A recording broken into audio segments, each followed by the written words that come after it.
माझ्या घरासमोरच मी एक कारल्याचं रोप लावलं होतं. ते बघा भरपूर मोठं झालं. आता त्याला कारली पण आली ती. आता कारली म्हणल्यानंतर कोणालाच आवडत नाही, पण मी सांगितल्याप्रमाणे जर भाजी बनवली ना तर नक्कीच सगळे बोटं चाटून खातील.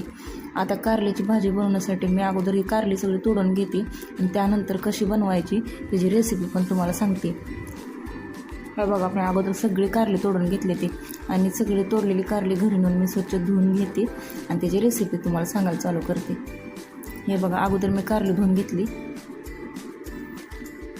त्यानंतर हीच कारली मी आपण वांग्याची फोडी कशा 4 भागामध्ये करतो तशा 4 भागामध्ये चिरून घ्यायची.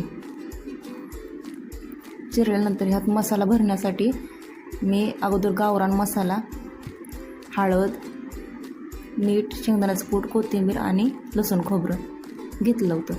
आता हे सगळं मी मिक्स करून घेते. थोडंसं पाणी टाकून हा मसाला मी ओला करून घेते. त्यानंतर हा तयार झालेला मसाला त्या प्रत्येक कारल्याच्या पोळ्यात भरून घ्यायचा आणि थोडासा मसाला फोडणी देण्यासाठी ठेवून द्यायचा. त्यानंतर कढईमध्ये तेल टाकायचं. गरम झाल्यानंतर त्यात जिरं मोहरीची फोडणी द्यायची. त्यानंतर कढीपत्ता टाकायचा आणि नंतर ठेवलेला मसाला त्याची फोडणी द्यायची. आता ते सगळं चांगलं व्यवस्थित हलवून घ्यायचं.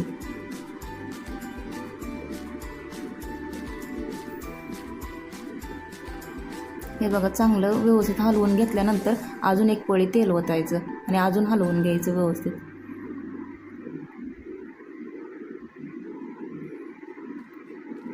आता हा मसाला चांगला भाजला, त्याला चांगलं तेल पण सुटले.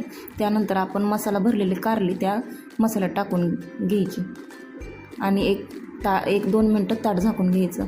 त्यानंतर थोडंसं पाणी ओतून घ्यायचं. ताट काढून पाणी ओतून घ्यायचं त्या कारल्यात.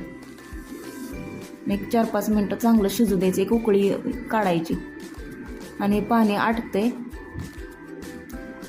आटल्यानंतर गुळाचं किंवा चिंचेचं पाणी तुम्ही ओता.